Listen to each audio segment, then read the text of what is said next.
Boa noite, está no ar mais um TV com Debate, sendo transmitido ao vivo pelo canal 11 da NET para Santos. E você que está em São Vicente e Praia Grande também pode acompanhar a nossa programação pelo canal 11 no sistema digital ou pelo canal 18 no sistema analógico. Semana passada eu falei aqui, falaram que eu estava enrolando, porque eu fiquei muito chateado que o nosso programa, o TV com Debate, não passa em São Vicente e Praia Grande. Não, é claro, né? Nós podemos passar para toda a região da Baixada Santista, mas o nosso amigo Manuel Vergara, aí, que apresenta todas essas questões ligadas a São Vicente e Praia Grande. Então, o TV com Debate, aqui quando eu apresento o Filete ou o Conde, vai diretamente para Santos. Por isso que nós, às vezes, comentamos assuntos específicos aqui da cidade e, claro, extrapolamos aí para toda a Baixada Santista, porque não adianta, né? Não adianta nós pensarmos só em Santos, nós temos que pensar no coletivo, afinal, moramos numa região metropolitana. E, às vezes, falta isso, né? O pensamento metropolitano. Então, desde já gostaria de agradecer a sua audiência. Pode ligar já aqui para os nossos telefones, para a nossa produção, através do 2138-4677, 2138-4677. Vocês sabem que é muito importante ter a participação de vocês. Vocês é que sempre comandam aqui esse nosso programa. E também não esqueço de você que está na internet, também ao vivo, pelo www.tvcomsantos.com. Mais uma vez, muito obrigado. E nessa noite de terça-feira, dia 12 de novembro de 2013, temos aqui a grata satisfação de ter conosco o dentista, colunista, médico, convidado, uma série aí de adjetivos, nosso amigo, o grande Durval Cap Filho. Durval, uma boa noite, um grande prazer tê-lo aqui mais uma vez conosco. Muito obrigado, telespectadores, boa noite. O meu prazer de estar de novo com vocês e prazer de estar ao lado do meu amigo americanizado. Afinal de contas, foi dar um passeio pela América, ver o que é de bom, o que tem de melhor, né? Mas você também, você adora passar por lá, né? Fala de mim, mas adora dar um passeio lá em Nova York. Lógico, né? lógico. Realmente você vai para Chicago. É Chicago. E tinha muito gangster por lá? Olha, tinha uns cowboys. Os cowboys tinha bem, usam lá o chapéu, a bota, isso é tradicional, né? Agora, gangsters iam estar um pouquinho escondidos lá. Agora aqui tem muito, viu, Durval? Tem mais gangster aqui do que lá em Chicago. E aqui para dividir essa seleta noite, mesa tão democrática, essa bancada tão democrática, também temos aqui a presença muito prazerosa, não sei se é a primeira vez aqui no programa, mas comigo a primeira vez, o médico urologista, Dr. Manuel Ramos. Manuel, muito obrigado pela sua presença, é um grande prazer tê-lo aqui, uma boa noite. Obrigado pelo convite, ao amigo Durval, a você, que hoje estou entrando em contato com vocês aqui. Eu já estive aqui em outro programa, do Gabrielo, alguns anos atrás, mas eu estou muito feliz em estar na presença de vocês para responder aquilo que eu mais sei, que é sobre a saúde do homem. Então, Manuel, já vamos começar já com você. Que é mais importante. É claro. Né? Não, porque nós estamos no mês... Já vamos jogar isso, porque vamos jogar a bola para ele, né? Mês do Outubro Rosa... Não, do Outubro Rosa. Deixa eu terminar.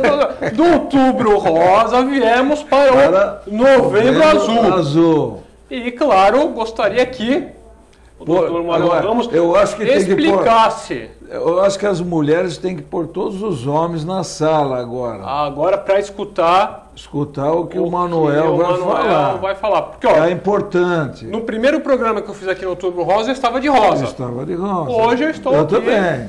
De azul. Eu estou de branco, mas ele está de azul. O Manuel também de azul. Só eu. Para falarmos um pouco aí do Novembro Azul. Manuel, o que é o Novembro Azul, para quem não conhece, para quem não sabe, meu nosso telespectador, e a importância disso tudo? Então, a próstata não se conhecia bem como era esse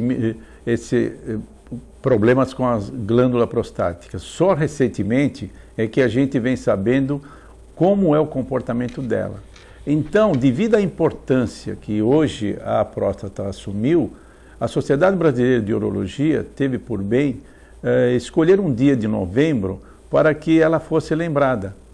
E como você disse muito bem, você sabe que 2/3 dos pacientes que eu recebo no consultório são encaminhadas pelas mulheres. Eu até falo que o problema da próstata é para o homem e para as mulheres que os amam. Porque quando elas amam, sabem da importância e fazem com que eles possam ir ao nosso consultório.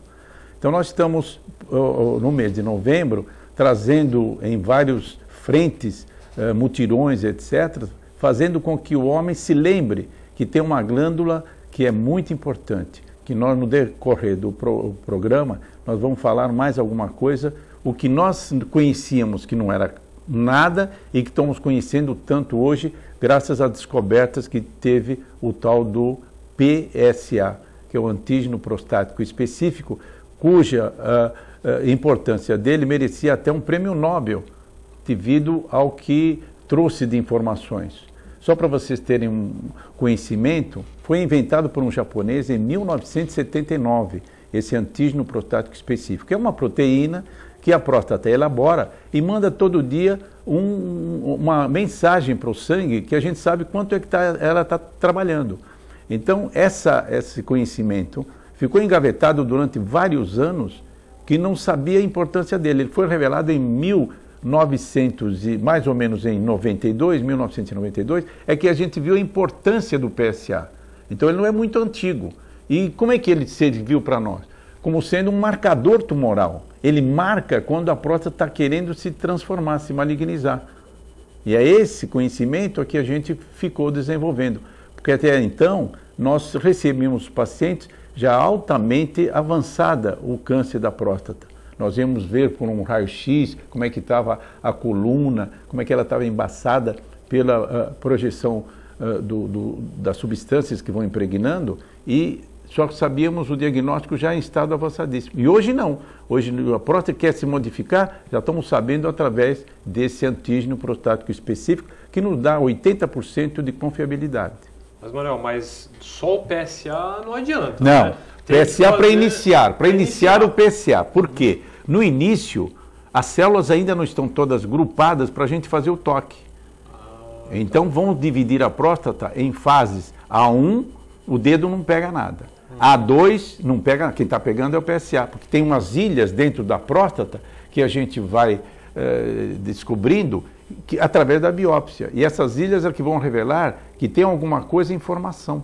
Acho que tem uma figura aí. Tem uma figura, mas essa figura que eu trouxe é para o benigno. Esse não é o benigno. Tem as ilhas, né?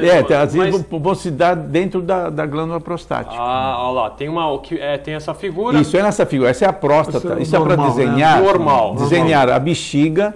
Embaixo da bexiga tem a próstata e logo a seguir tem o esfíncter, que tem mais ou menos 3 centímetros que tem. Então essa é a próstata de um indivíduo normal que acabou de ser, que ele tem 20 anos, por exemplo, e nessa figura nós já sabemos que depois ela vai deteriorar, vai crescer.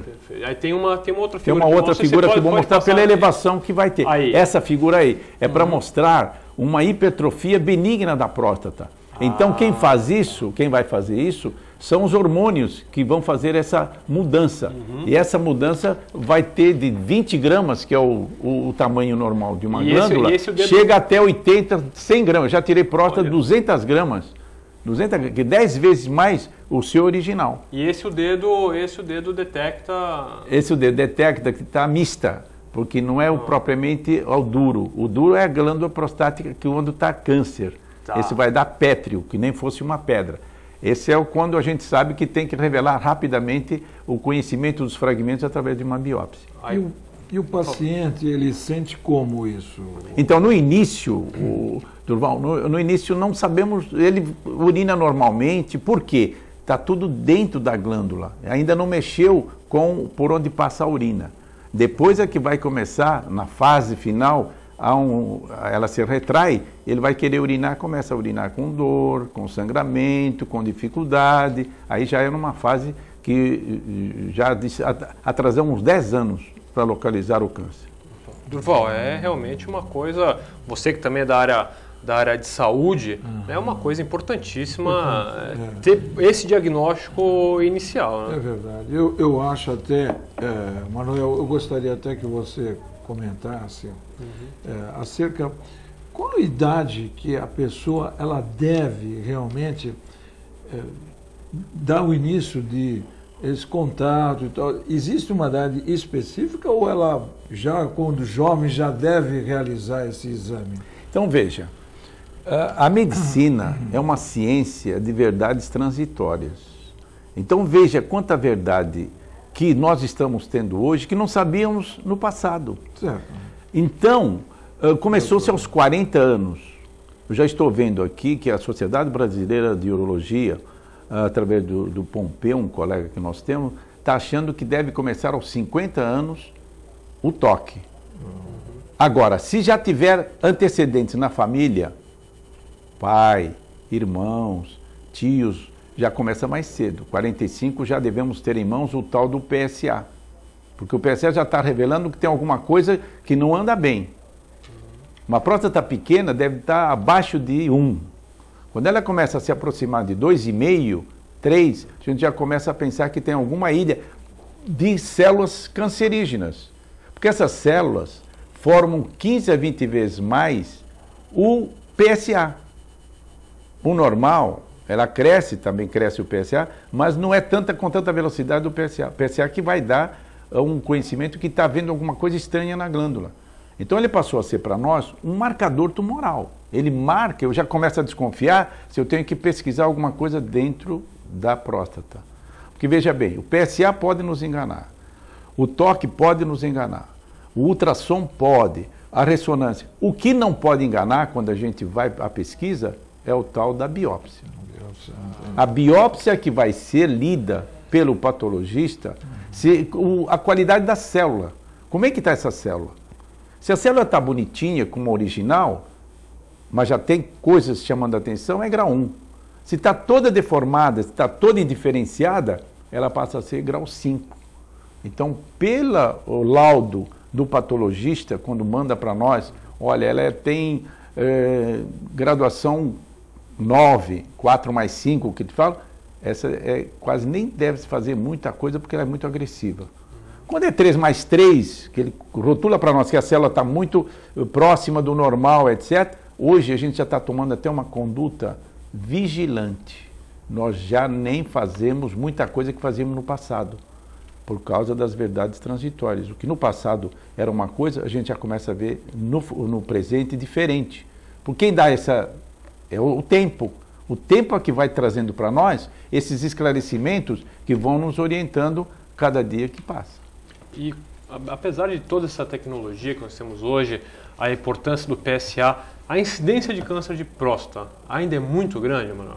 Eu vou te falar o que eu falo para os meus clientes lá. Vou te falar aos 50 anos, 5% dos homens já estão com câncer de próstata. Aos 50 anos, 5%. Aos 60 anos, 15%. Aos 80 anos, 50%. E aos 100 anos, todos. Nossa. Então o homem veio programado para ter um câncer de próstata. Programação da natureza. Não escapa. Não escapa. Só que nós temos coisas boas para falar nessa classificação. Quanto mais tarde vier o nosso câncer, mais bonzinho ele é. A célula não é tão agressiva, ela não é tão ávida, ela não é tão egoísta. Então a gente consegue controlar um câncer de um homem de 80 anos, 85, 90, ele não vai morrer disso. Ele vai morrer com isso, mas não disso. Sim. Porque ele não é tão agressivo. Agora, aos 48, 50, vem um câncer, é agressivo. Você não vai durar 50 anos com um câncer desse. Tá. Tem que programar alguma retirada daquilo. Caso contrário, você vai começar a ter sofrimento atroz. Durval, você conhece já, claro, conhece pessoas que acabaram falecendo desse mal, Como é que funciona isso até dentro do seu dia a dia, né? Você que conversa com muitas pessoas, você que tem essa vivência, como é que você vê essa questão da relação da próstata com o homem, principalmente aquela resistência, que depois eu vou perguntar para o Manuel, mas existe ainda aquela resistência de ir ao urologista, principalmente com a questão do toque, né? Eu acredito que já passou um pouquinho daquela época que nós tínhamos aquele lado machão, né? O homem tinha aquela seria uma flatulência, como se diz, né? de como eu vou pôr um dedo e tal, passar por isso, é um negócio meio desagradável, né? E as brincadeiras sempre são participativas nesse aspecto. Hoje a coisa já se leva mais assim, na base de uma brincadeira, né, entre conversas e tudo mais. Mas, na verdade, eu acho que a importância de hoje da comunicação favoreceu muito para que as pessoas viessem a ter conhecimento dessas coisas que realmente nós não tínhamos conhecimento disso. Como o Manuel falou, como hoje nós estamos trazendo aqui o Manuel para essas observações, que é realmente um fator preponderante na vida da gente. O homem tem um estado, logicamente, que, vamos supor, uma das coisas que ele mais tem em posição, em benefício, lógico, da cabeça, é se o membro realmente funcione ou não. Sim. Esse é um grande problema que o homem tem com ele. Coisa que, por exemplo, a mulher já tem uma facilidade maior em relação a isso, né? E o homem, se ele não estiver com esta ponta aqui em cima funcionando bem em relação com a parte de baixo, a coisa cria um obstáculo muito sério. Muitas vezes ele pode se tornar um homem depressivo, pode se tornar um homem sem vida, sem alegria, sem uma série de coisas que até o Ramos tem isso como exemplos, eu acho que variados dentro da clínica dele, não é? Eu acho que isso aí é uma importância que eu considero assim, que o homem realmente deve fazer clinicamente, ver como é que está, se está apto. Logicamente, tem sessões que tudo pode ser manejado, conversado, se a coisa está participativa, como o Manuel mesmo muitas vezes leva o paciente a uma conversa. Por exemplo, se você está, olha, o seu caso está assim, mas vamos tomar uma série de medicações e ver se haja uma melhora no seu quadro, certo? E eu acho que isso é que é importante no médico hoje em dia para isso. Eu acho que nada como ter uma pessoa com uma condição para levar a pessoa a ter, não chegar a ser drástico, né? Como muitas vezes a gente vê certas situações drásticas, né, Manuel? Manuel, então duas questões. Então essa questão da resistência, se ainda existe essa resistência do homem em ir ao consultório de urologista com a questão da próstata, e se o tumor de próstata influi, né, na impotência do homem ou não. Então, eu tenho caracterizado que o que tem mais medo do homem é a dor. Ele pensa que o dedo pode machucá-lo. Quando ele vai ao médico e sabe que não é nada desse pavor da dor, ele já, no ano seguinte, ele está lá sabendo que não vai ter o problema que ele imaginava que viesse. Então, esse é a dor. O segundo problema do homem é descobrir que ele está com um problema de câncer. Porque o poder do homem é ele se sobressair. Quando alguém sabe que ele está com poder, está com câncer, ele sabe que ele já é avisado naquele não poderio que ele tinha. Então ele tem medo de ser descoberto o tal do câncer para ele. Esse é um fator que afugenta. O outro fator é esse.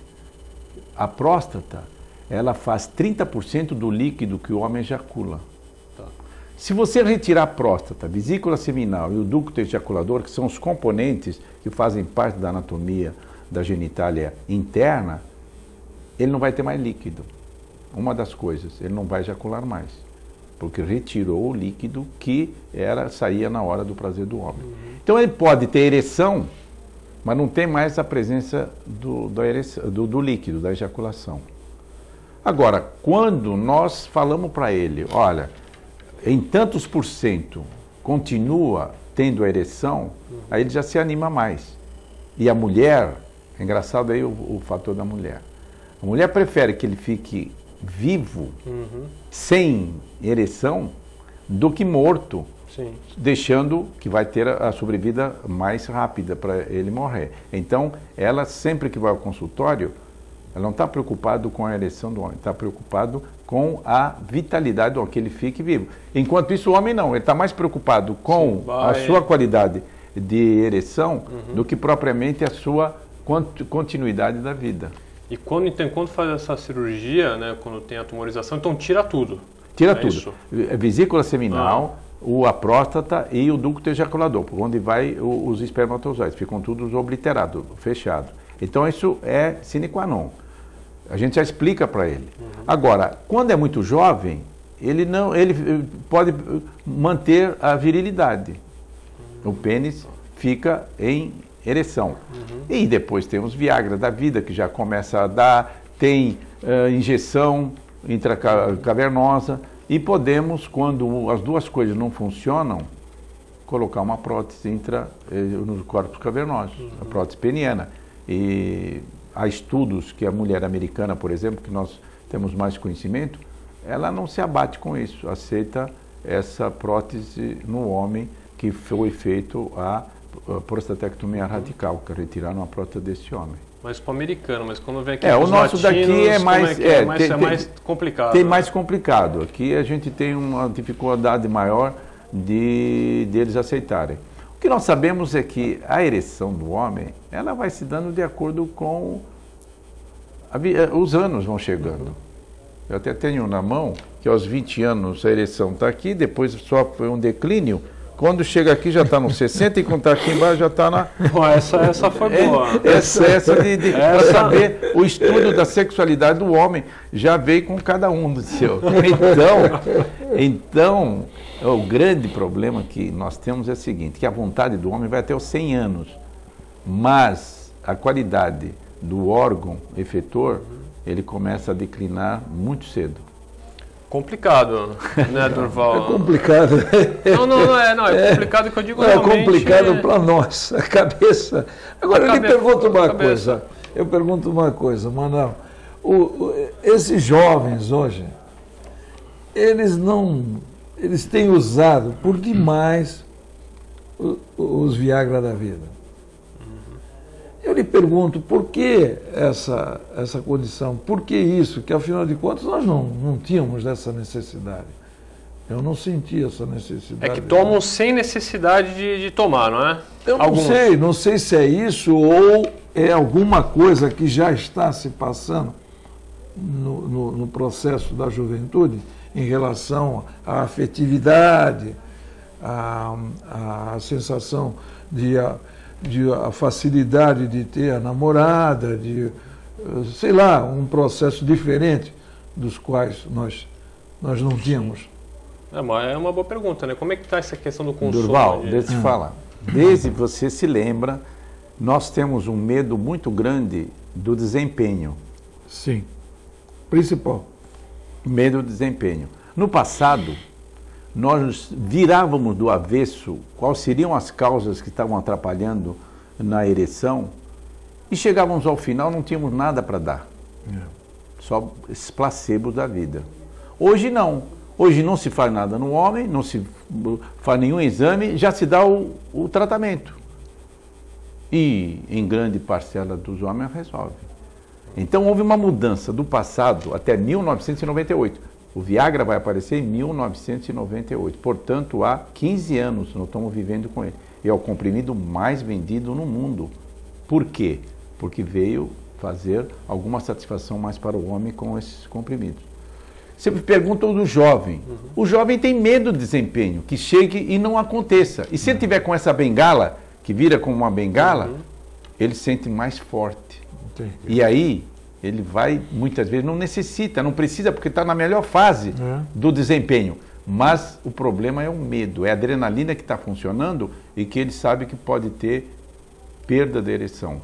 E aí ele começa a fazer uma bola de neve e vai aos consultórios como um problema psicogênico, um problema psiquiátrico. Porque eu digo uma coisa, não há um processo também do lado de ele, por exemplo, ter o receio de não acontecer e ele ficar em uso com aquilo, se tornar uma rotina para ele? Não. Então, essa é a pergunta que fazem sempre, não vicia? Vicia. Não vicia. Essa seria uma das perguntas que a gente recebe. Quando o homem já está naquela classe dos 60, 70 anos... Aí é diferente. É diferente. Não tem jeito. Agora, nesses jovens que ele vicia, cada um vai ter um desempenho diferente. Se ele achar que é fundamental, não vai fazer mal para ele. Não faz. Não faz. Ele Não dá uma faz dilatação, nenhum mal. Não tem, nós não vimos até hoje alguma coisa que, olha, ele está muito viciado com isso. Não, por quê? O grande competidor disso aí, do Viagra, sabe quem é? O que compete com o Viagra? É a droga. Então, ele está na droga muitas vezes para ter um desenvolvimento melhor. E aí conflita a droga com essas substâncias para melhorar a ereção. Mas hoje tem outros medicamentos superiores ao Viagra ou não? Não, os laboratórios correram à busca de outros melhores. Então hoje temos o Cialis, temos o Levitra, temos vários outros que fazem até melhor desempenho do que o Viagra. Há hoje Cialis diário. Há um estudo muito bem conduzido de você tomar todo dia um comprimido do Cialis, 5 miligramas, não toma na dose de 20, 30, e sabe o que vai acontecer? Ele fica mais forte para urinar. Então melhora também, porque o que vai acontecer com o homem é diminuição do jato urinário com a idade. Porque a próstata, não sei se você viu, aquela grandona que está ali obstrui a passagem. Então, antes, ele tinha uma micção de 1 metro, depois meio, depois veio chegando, hoje está a micção está na bota, sinal da bota. O que é sinal da bota? Não tá, a urina sai por escorregamento, porque está obstruído com esse válvula que se torna a próstata dentro da gente. E você tomando Cialis e tomando alguma coisa que facilite a saída, o que vai acontecer? Ele se sente melhor. E aí você vai ver trabalhos dizendo que um ajudando o outro, tanto para urinar como para o desempenho. Esse seria o Cialis diário. Cialis diário. É 5 miligramas. 5 miligramas. Isso está vendido, está na caixa diária. Você toma todo dia. Alguns tomam, outros não precisam, podem pular o dia. Mas o fato é que o laboratório jogou na praça e estão com grande saída. Porque o Cialis, ele teria uma duração maior do que o Viagra, no caso, por exemplo, isso é quando você toma grande dose. Aí dá para, até eles falavam que dava para 3 dias, sexta-feira à noite, sábado e domingo. 50 miligramas. 72, era para 36 horas, quando ele saiu. Mas tudo os laboratórios querem vender. Claro. Hoje tem o Levitra sublingual. Você começar a colocar na boca o Levitra, você já começa a olhar para ver alguma coisa que está acontecendo dentro do território do pênis. Porque os laboratórios estão lançando aí. Sublingual. Sublingual. Nós temos que fazer um pequeno break, já tem a participação de vocês aqui, vocês já sabem. Logo depois do break, começo com vocês. Fique aí, é um minutinho que nós já voltamos.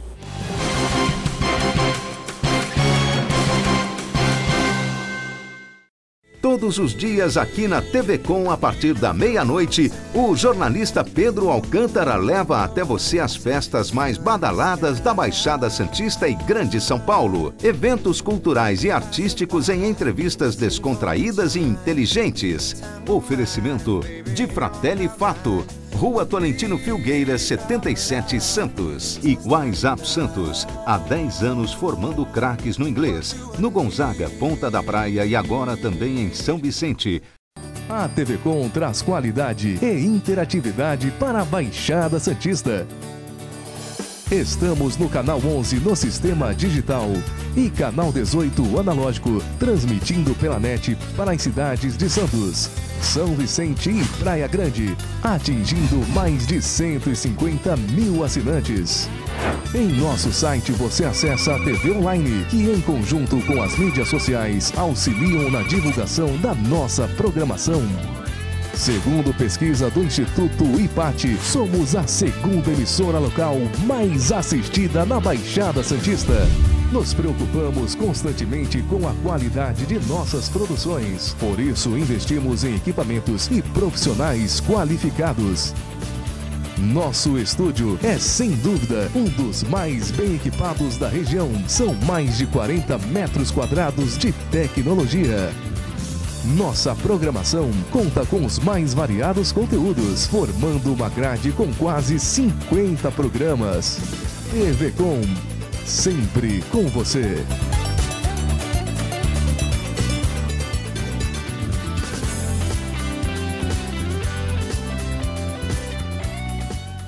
Oficina Frota Vento. Conta com uma infraestrutura totalmente automatizada e com o que há de mais moderno em equipamentos e tecnologia, com serviços de funilaria, repintura, mecânica e eletricidade, além de oferecer diversos modelos de carros antigos para aluguel. Oficina Frota Vento, localizada na rua João Éboli, 57 em Santos.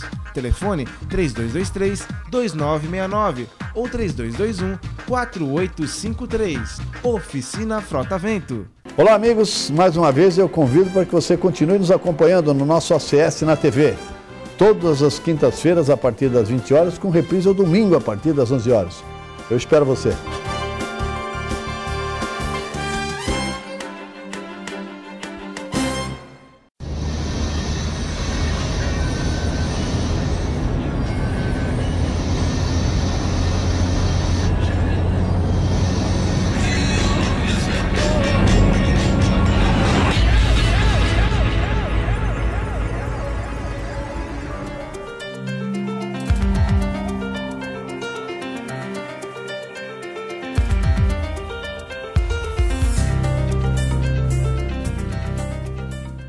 Olá, eu sou Fernanda Vanucci, quero convidar você a acompanhar o meu programa no ar todos os domingos aqui na TV Com, canal 11 da NET. Vamos falar sobre variedades, entretenimento, saúde, qualidade de vida. O nosso encontro é todo domingo às 10 horas.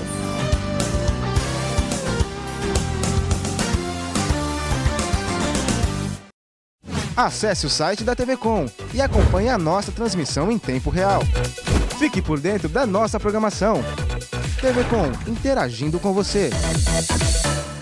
Agradecendo a você a audiência, convido-os a sempre prestigiar e continuar assistindo o programa Estrela Guia na TV, que vai ao ar todas as terças-feiras às 20 horas, com reprise sábado às 14 horas, nos municípios de Santos, São Vicente e Praia Grande. O programa Estrela Guia na TV procura, diversificando os assuntos, levar você momentos de entretenimento, lazer e uma boa informação.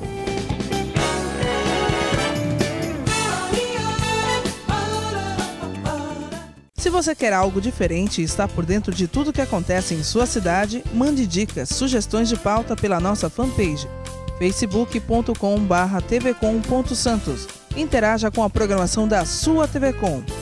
TV Com, interagindo com você.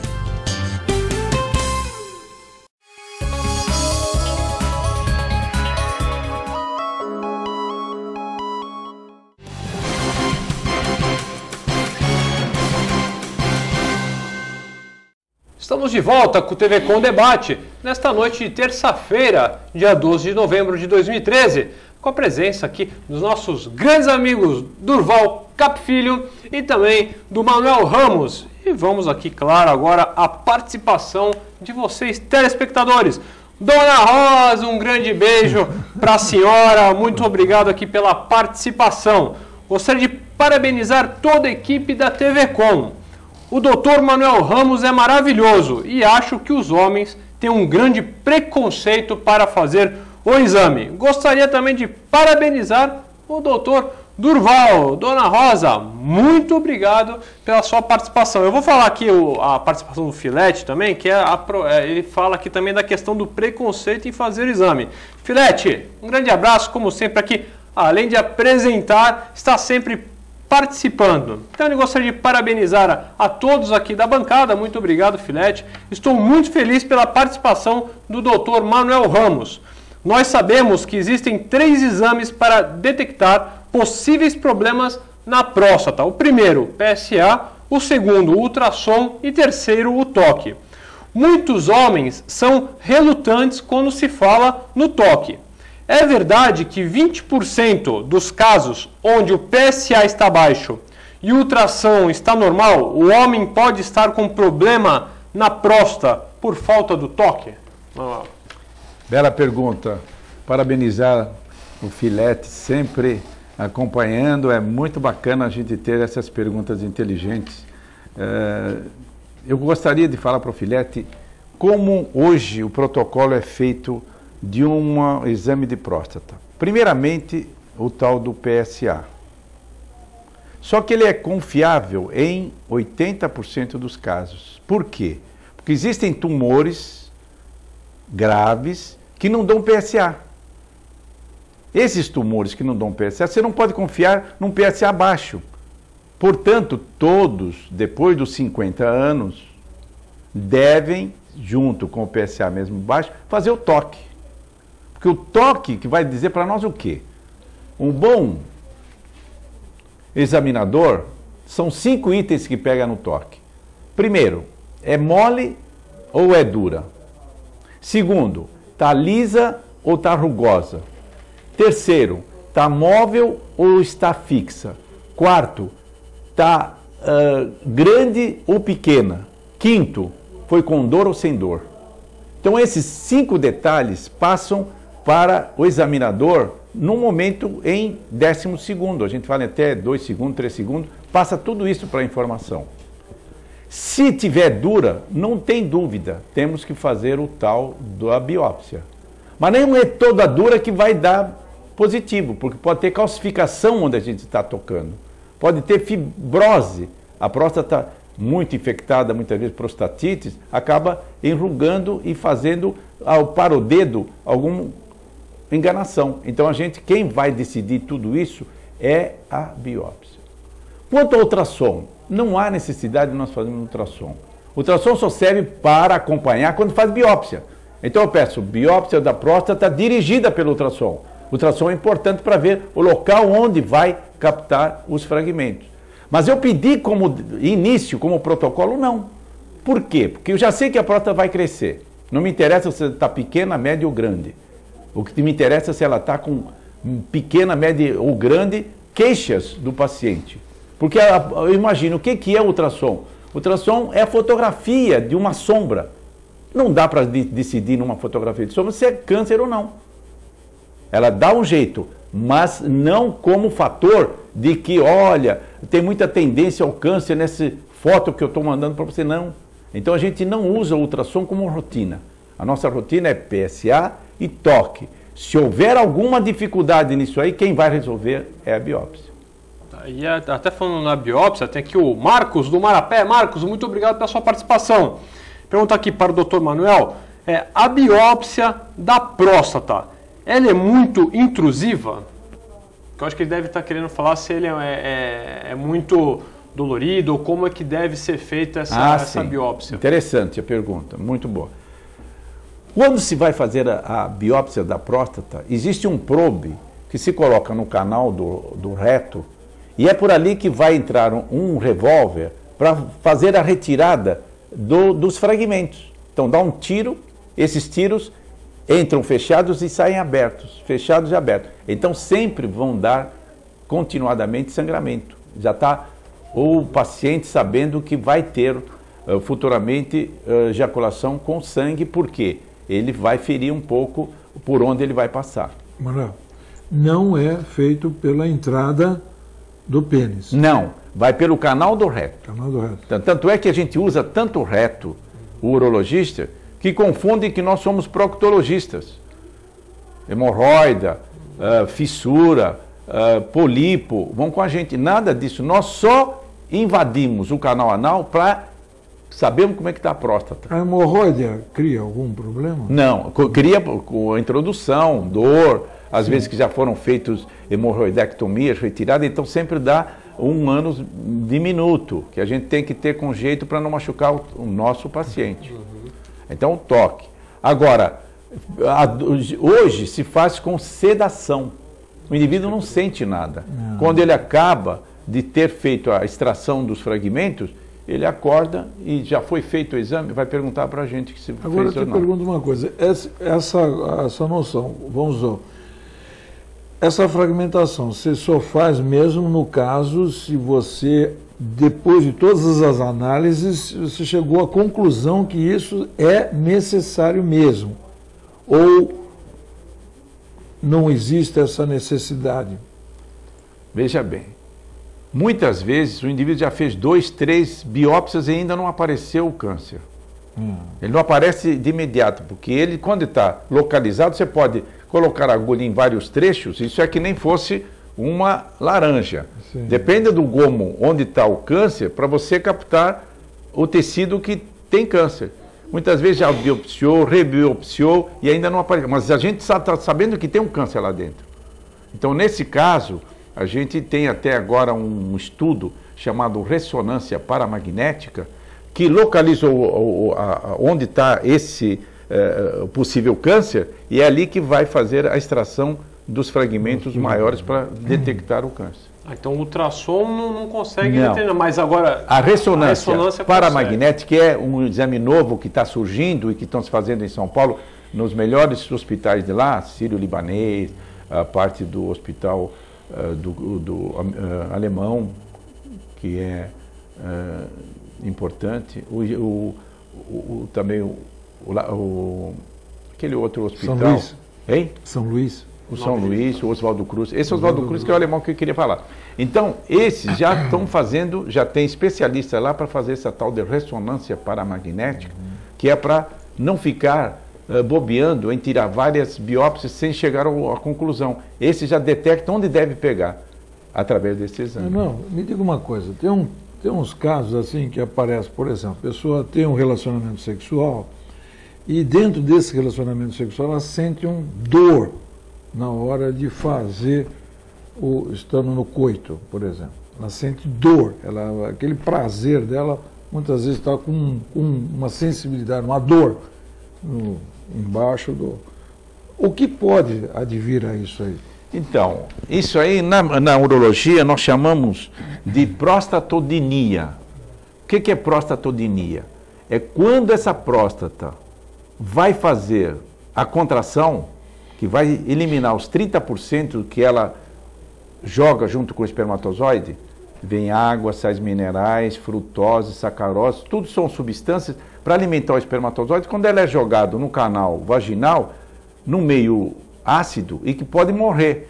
Então, vem com uma proteção para o espermatozoide fazer o que ele veio para fazer. O que é? Encontrar o óvulo no terço distal da trompa, para que um dia a gente nascesse, fecundasse. É essa a finalidade. Então, a próstata, quando contrai, pode ter dor na contração. Isso é uma prostatodinia que se chama. Está ali o local, está tudo bem, não está vendo, mas quando ela chega a hora dela interferir, que é para jogar esses elementos, o indivíduo sempre sente dor. E aí qual deveria ser? Aí tem que tratar a tal da prostatite. O que está acontecendo naquela área que é naquele momento que está havendo a presença da dor. Entendi. E o Jorge da Ponta da Praia. Jorge, muito obrigado pela sua participação. Um grande abraço. Para o Dr. Manuel, já que se sabe que todos os homens terão câncer de próstata, não é melhor, então, fazer a extração antes de ter? Bela pergunta. Bela pergunta. Eu recebo muito. É artista. Angelina Jolie. Eu recebo muito essa provocação. Isso é uma provocação. Doutor, você acabou de falar que eu vou ter câncer de próstata. Então, tira a minha próstata.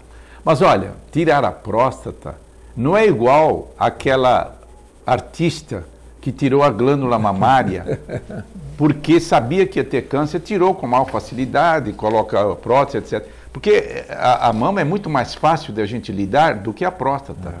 Você sabe onde é que está a próstata? Está debaixo da bexiga, na frente tem um osso terrível para a gente encontrá-la. Foi colocada bem no fundo, muito difícil No passado morreram muitos quando foram feitos a tal da prostatectomia radical, porque não se conhecia bem essa anatomia. E ora, mexendo-se naquele local, o que vai acontecer? Duas coisas que o médico quer avisar o paciente: incontinência e impotência. Então imagine, o que ele vai procurar cedo?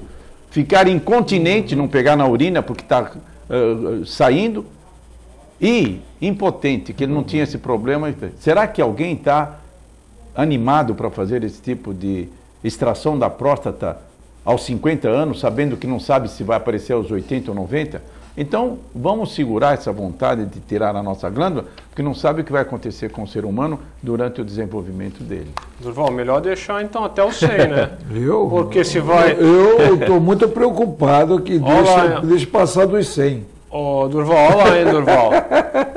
Tá em dia seu exame. Manuel é que sabe como é que está a minha próstata, ele conhece bem. É seu urologista. Meu urologista. Eu tenho confiança, é uma pessoa que me dá todas as coordenadas. Por enquanto não estou sofrendo de nada, graças a ele. Graças a ele. Mas eu ia fazer uma outra pergunta, Manuel, que é interessante. O pênis é um músculo, correto? Que faz uma ereção.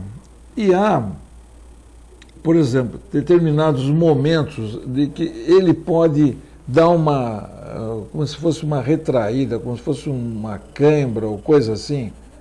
Existe isso ou não? O que existe, pode existir, são fenômenos de diminuição dos corpos cavernosos e dos corpos esponjosos, deixando diminuído o tamanho do pênis, por ação adrenérgica. Por exemplo, o que você disse, o indivíduo que está tendo uma relação em qualquer lugar aí, escondido, e alguém bate a porta, o que vai acontecer nesse susto? A adrenalina agiu e imediatamente o sangue que estava a serviço daquela função passa a sair do local onde está e vai para os plexos esplâncnicos, volta tudo e fica flácido. Perdeu aquele momento por ação adrenérgica. Agora, numa relação que o indivíduo está tentando e muitas vezes está com o pensamento não está bem concentrado, ele tem dificuldade de manter aquela quantidade de sangue a serviço da relação. Então você vai sentir que ele pode retrair.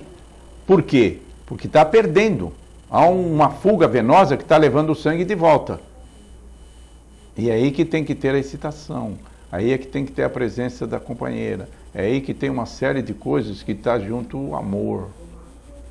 Ingredientes que fazem com que tudo isso possa restabelecer. Porque esse é uma situação de altos e baixos, né? É uma situação de altos e baixos. Você pode estar numa época com toda a tua criatividade, toda a tua harmonia em cima e outras vezes Aí seria libido? Isso aí está ligado à quantidade, às vezes, do hormônio da testosterona, que faz arruma tudo isso. A excitação, o libido, a fantasia. Está tudo num pacote só, naquele momento que está havendo essa ação.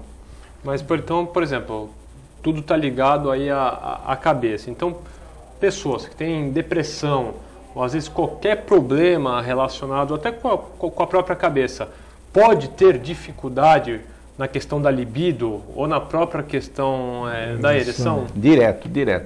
Esses elementos que se tomam para diminuir essa excitabilidade do cérebro, eles são os ladrões da ereção.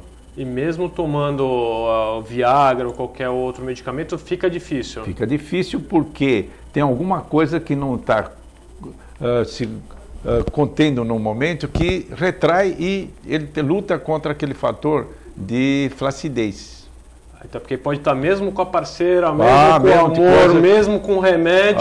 O que ele vem falar, transpiro, suo, faço de tudo e tal, e não consegue. Esse aí é o fantasma da ejaculação. Então, às vezes, muita gente tem problemas, vamos colocar, psiquiátricos no ponto de vista da depressão.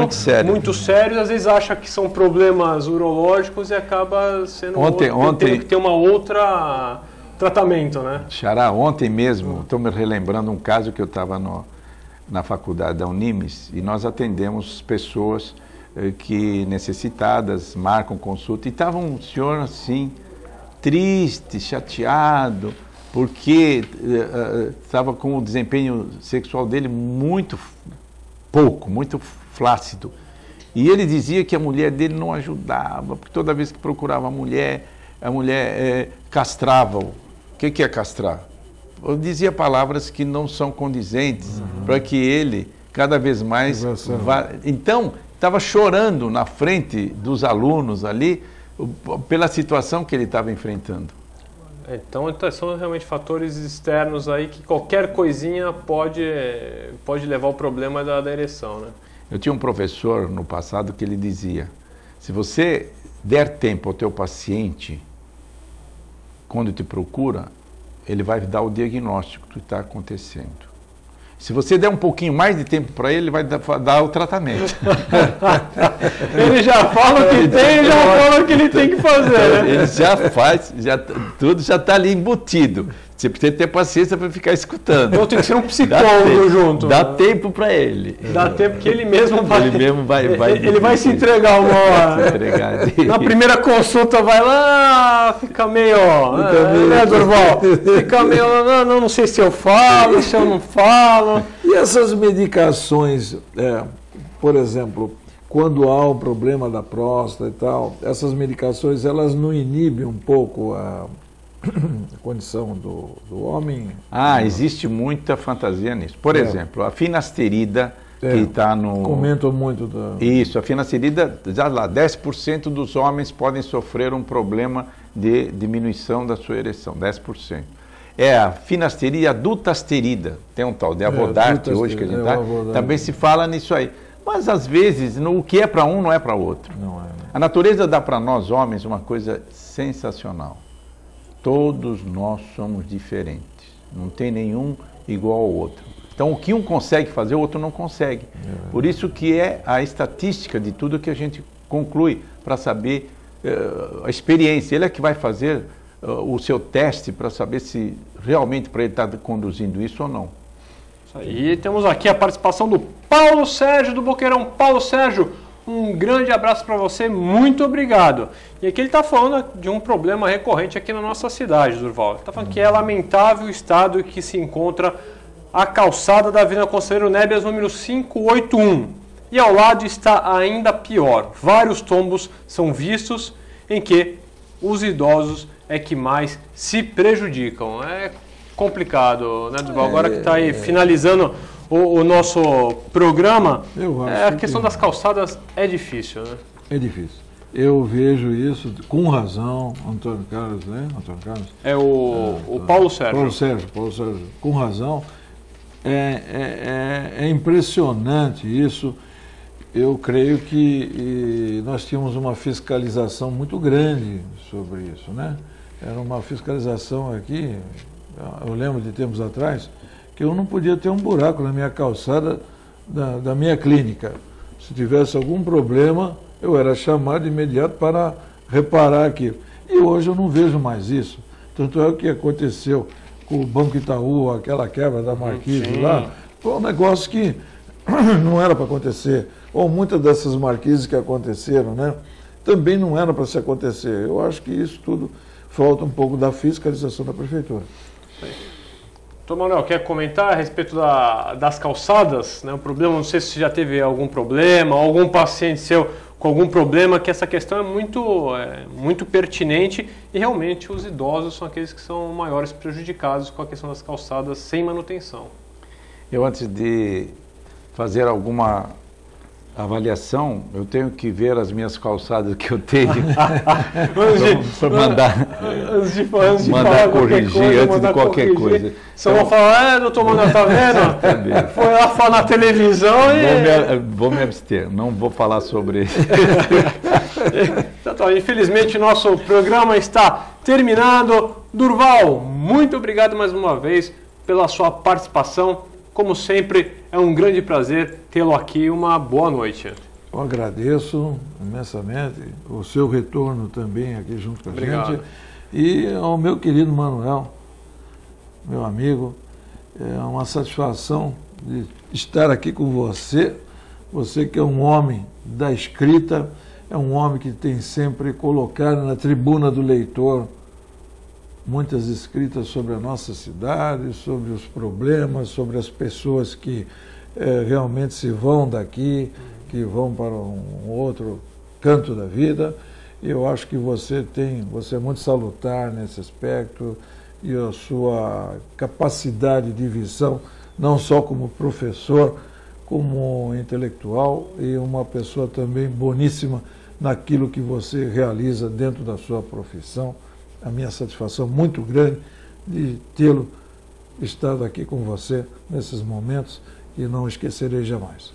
Manuel Ramos, com certeza, muito obrigado pela sua participação. Foi um grande prazer tê-lo aqui conosco. Espero que você possa retornar mais vezes para falar realmente desse problema, né, que é um problema que aí aflige os homens, tem uma grande incidência, e estamos aqui, a TV Com, e esse nosso programa, para informar. Né, que eu acho que a maior virtude que nós temos aqui, né, Durval, como sempre, é informar você, telespectador. Então, Mano, meu xará, né? Um grande prazer realmente tê-lo aqui. Uma boa noite. Eu gostaria de agradecer as palavras do Durval, meu amigo Durval, de você. Foi para mim uma surpresa. Vai ser rapidamente galgar os postos de vencedor aí nesses concursos que vamos ter. Muito obrigado. E queria deixar para o telespectador os 5 ases para que eles cheguem aos 120 anos com boa saúde e boa qualidade de vida. O primeiro A é de estarem sempre apaixonados. O segundo A é para não esquecerem de suas atividades, sempre se movimentando. O terceiro A é de alimentação. Nós somos o que comemos, precisamos estar sempre selecionando nossos alimentos para formar umas células boas, para evitar que tenha aquelas células que possam nos prejudicar. O quarto A é do altruísmo, generosidade, filantropia, solidariedade. Nós viemos para amar os outros, nós precisamos servir e estar sempre com esse tipo de correspondência. E o quinto A é o autoexame periódico. Não esqueçam do urologista. Por quê? Porque isso pode, pequenas coisas, que nos salvar. Então, esses 5 A's são possíveis de serem feitos. E o último A, uma vez o paciente disse: doutor, gostei dos seus 5 A's. Será que não podia colocar mais um A? Não sei. Pois não. Eu gosto tanto de um álcool. Queria que o álcool fosse... Aí não tem como. Aí não tem. É isso aí, é você, telespectador. Muito obrigado pela sua audiência. Deixo aqui meu grande abraço e até amanhã com mais um TV Com Debate.